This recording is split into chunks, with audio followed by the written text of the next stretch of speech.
मैं हूं आपके साथ पूजा अग्रवाल। बुलेटिन में आप सभी का स्वागत। शुरुआत इस वक्त की सबसे बड़ी खबर के साथ, क्योंकि एकनाथ शिंदे जो कि महाराष्ट्र के डिप्टी सीएम है, उन्होंने बड़ा बयान दिया है। कहा है मुझे हल्के में बिल्कुल मत लेना। 2022 में सरकार बदलने की घटना का जिक्र किया उन्होंने।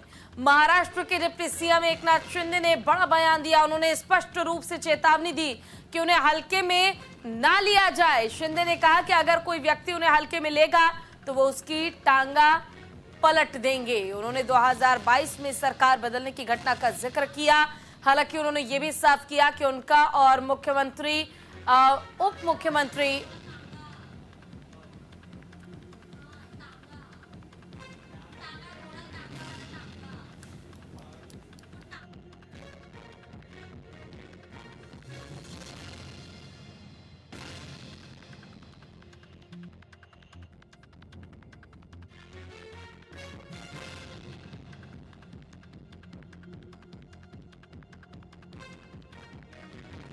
देवेंद्र फडणवीस उप मुख्यमंत्री नहीं मुख्यमंत्री हैं और उप मुख्यमंत्री हैं एकनाथ शिंदे।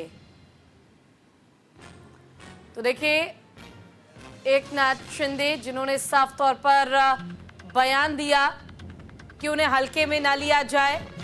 2022 में जिस तरह रातों रात सरकार बदली थी, उस वाकया का भी जिक्र किया और एकनाथ शिंदे ने कहा कि अगर उन्हें कोई भी हल्के मिलेगा तो वो किसी भी वक्त उसकी टांगा पलट सकते हैं।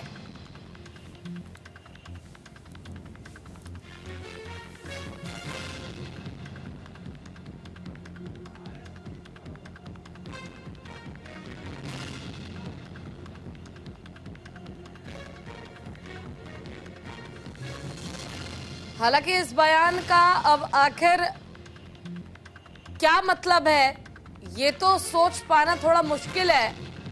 लेकिन अब कयासों के बाजार जरूर गर्म है और ये कयास लगाए जा रहे हैं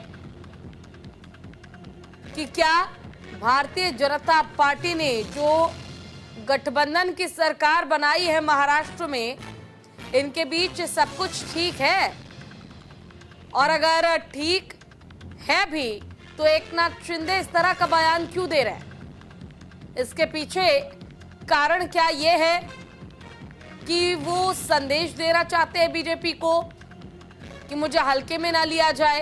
क्योंकि इस बार जब चुनाव बीजेपी महाराष्ट्र में जीती थी तो उस दौरान भी एकनाथ शिंदे पुरजोर कोशिश में लगे थे कि उन्हें मुख्यमंत्री बना दिया जाए, लेकिन उन्हें मुख्यमंत्री ना बनाकर देवेंद्र फडणवीस को मुख्यमंत्री बनाया गया और उप मुख्यमंत्री की जो कुर्सी है वो एकनाथ शिंदे के नाम की गई। और अब अचानक से उनका ये बयान आना, इन बयानों के क्या मायने हैं, ये तो हमारे सहयोगी जब हमारे साथ जुड़ेंगे वही बता पाएंगे कि महाराष्ट्र में आखिर क्या सियासी भूचाल चल रहा है। चलिए, ज्यादा जानकारी के लिए हमारे साथ हमारे सहयोगी शुभम पांडे लाइव जुड़ गए हैं। शुभम, देखिए, एकनाथ शिंदे जो बयान देते हैं कि मुझे हल्के में ना लिया जाए, हल्के में लेने वालों के टांगे को मैं पलट के रख दूंगा, क्या मायने हैं इस बयान के?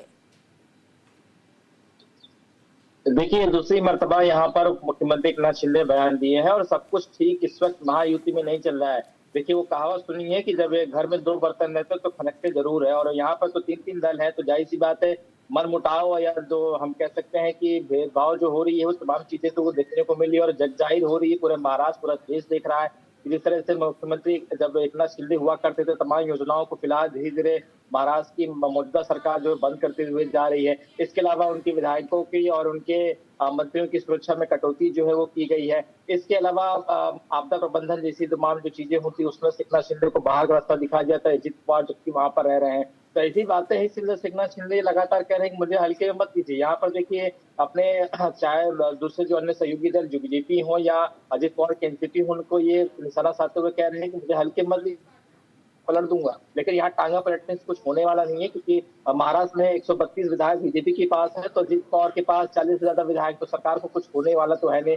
अब अगर अजीत पवार टांगा भी पलट देंगे या कुछ भी कर लें या एग्जिट भी कर दें तो कोई फर्क पड़ने वाला नहीं, सरकार इसी तरह से करते रहे। अब यहाँ पे देखिए एकनाथ शिंदे अगर सरकार से एग्जिट भी करते तो विपक्ष में जाके बैठेंगे तो लॉस तो उनका ये, तो इस तरह से बयानबाजी हो रही है कि ताकि एकनाथ शिंदे को हल्के में न लिया जाए या इस तरीके से उन्हें साइडलाइन न किया जाए। एकनाथ शिंदे भी सरकार का हिस्सा है, सीएम रह चुके हैं 2.5 साल, ये बताने की कोशिश यहाँ पर शिवसेना की ओर से लगातार की जा रही है। और तमाम जो चीजें हैं, तमाम जो योजना है उसे देश के पद के, तो जाहिर सी बात है मन मुटाव जो चीजें हो रही हैं वो अब दिखनी धीरे धीरे शुरू हो चुकी है।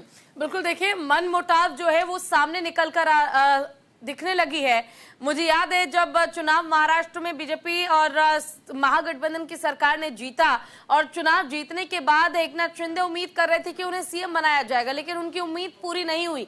तो क्या ये समझा जाए कि तब से ही धीरे धीरे ये जहर बढ़ता जा रहा था और आखिरकार जब बर्दाश्त नहीं हुआ तो एकनाथ शिंदे ने संदेश दे दिया है?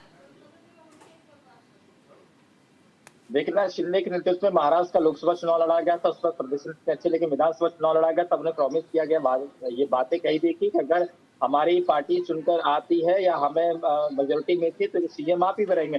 लेकिन जैसे बीजेपी को 132 सीटें मिलती है तो पासा पलट जाता है, कहानी प्रसिद्ध रह जाती है। बीजेपी के लोग कहते हैं हम विधायक हमारे पास जाता तो सीएम हमारा होगा, और देवेंद्र फडणवीस की नाम की जो सिफारिश होने लगती है और लोग उन्हें पसंद करने लगते हैं कि नहीं सीएम बना जाए, एकनाथ शिंदे को डिप्टी सीएम बना जाए, तो वहीं से ये बातें पलट जाती है। जब शपथ ग्रहण भी हो रहा था तब चेहरे की जो ललक होती है, चेहरे की जो मायूसी होती है, वो सबने देखी, तो पूरे देशवासियों ने देखे। तो जाहिर सी बात है तब से मन मुटाव हो या बातें हो, जिसके बाद कई जगहों पर एकनाथ शिंदे के जो ठाणे गढ़ कहा जाता है जहां पर बीजेपी एंट्री नहीं करती, वहां पर बीजेपी के मौजूदा मंत्री जाके सभाएं ले रही हैं, अपनी पार्टी संगठन को ठाणे मजबूत कर रहे हैं। ये दर्शा रहा है कि सब कुछ शायद ठीक नहीं चल रहा है और इसी वजह से लगातार एकनाथ शिंदे बयानबाजी कर रहे हैं कि मुझे हल्के में मत लीजिए, टांगा पासा पलट दूंगा या टांगा पलट दूंगा। आप देखिए कब टांगा पलटेंगे और टांगे में से कौन गिरेगा ये तो आने वाला वक्त बताएगा, और भारत की राजनीति में सब कुछ संभव है। इसके अलावा देखिए कुछ मुद्दों पर अगर हम अपने दर्शकों को बता दें कि कुछ दिन पहले देवेंद्र फडणवीस और उद्धव ठाकरे की मुलाकात हो रही है। उद्धव ठाकरे के कुछ विधायक जो है बीजेपी के देवेंद्र फडणवीस नेता या उनसे तमाम सहयोगी से मिले, ये भी खबर चल रही है कि शायद उद्धव ठाकरे वापस हो सकते हैं, तो शायद एकनाथ शिंदे को बाहर का रास्ता दिखा जाए। ये भी संभव, क्योंकि महाराष्ट्र में सब कुछ चल रहा है, साम दाम दंड भेद तमाम चीजों जो यूज करके महाराष्ट्र में तमाम राजनीतिक प्रक्रियाएं वो हो सकती हैं। तो इसी वजह से एकनाथ शिंदे को ये शायद जहर में आ रहा है कि शायद मुझे साइडलाइन किया जा रहा है, मुझे हल्के में लिया जा रहा है, या मेरी कोई अहमियत नहीं, मेरी कोई महत्व नहीं है, इसी वजह से बयानबाजी हो रही है। ठीक है, आपका बहुत बहुत शुक्रिया इस तमाम जानकारी और अपडेट के लिए शुभम।